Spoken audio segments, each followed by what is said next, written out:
come into a little issue. I'm trying to figure out how I can add a gap right here of about 30 seconds because I want to add a clip. It's about that long.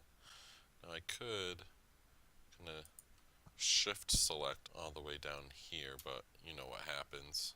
It doesn't select all of them, so you gotta hold control.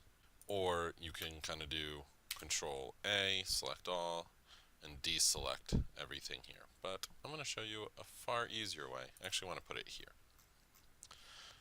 The far easier method is to put your marker wherever you'd like the clip. So I want it right here. You're going to select all.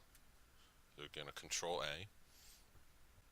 Up into insert, time, and then you're going to put in the time that you want to add. So there you go, YouTube.